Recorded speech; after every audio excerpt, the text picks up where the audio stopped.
Magandang araw po sa inyong lahat. Michael Porter haharapin ang dating kakampi na Nuggets. Shai and Edwards tagisan na naman ng galing ngayon. Alamin po natin lahat yan dito sa ating video. Dito po muna tayo kay Michael Porter, kung saan po ay ang balibalita nga po ay sinasabi na isang mahalagang bahagi ng isang kampyon na koponan, sinulit ni Michael Porter Jr. ang kanyang oras sa Denver. Babalik siya ngayong gabi bilang miyembro ng Nets habang naglalakbay sila sa Mile High City upang harapin ang Nuggets.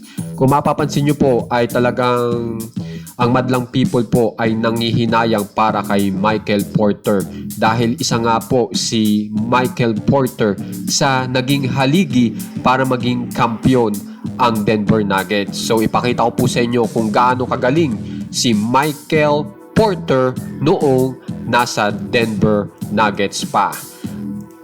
So panoorin po muna natin.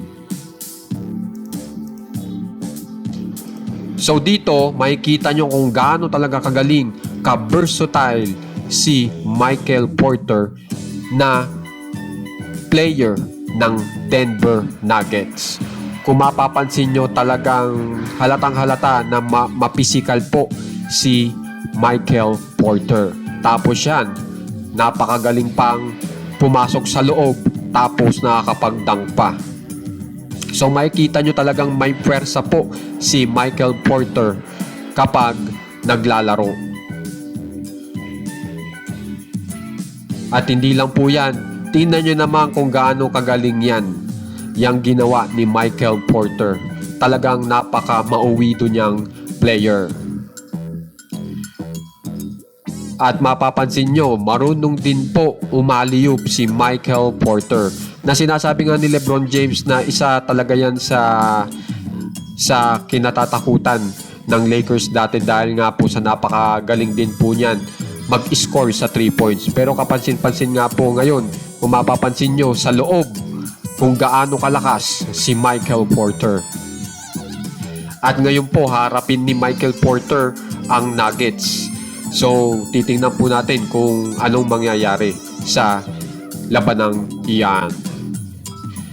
Ngayon naman po, dito naman po tayo sa pinakasikat ngayon sa NBA. Ito pong champion na OKC Thunder na makikipaglaban nga po sa Timberwolves. At ang sabi-sabi nga po dito sa balita ay naghanda na ang dalawang batang superstar na ito para sa isang kakaibang laban.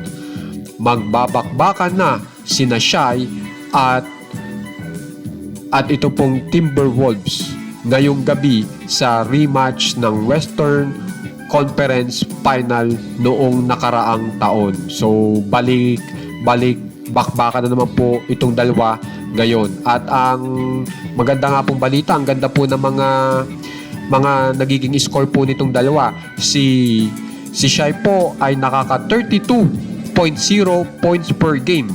Isipin nyo naman po yon. Samantalang ito naman pong si Edwards ay nakaka 29.4 points per game. So ngayon ay ipapakita ko sa inyo itong pinakabagong update kung saan ay ipinapakita po o ikinukumpara ito pong dalawang ito kung paano po sila mag-score. So panoorin po muna natin.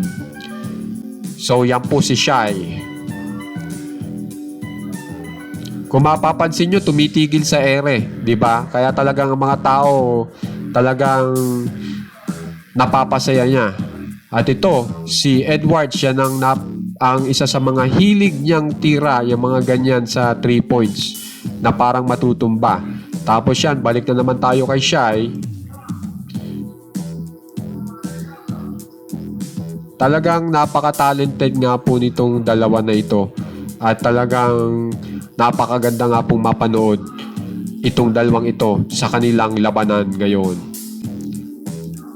Alam naman po natin na si Edwards ay hindi po basta-basta nagpapatalo yan. Ganon din si Shai. So talagang matinding labanan po ang mangyayari ngayon.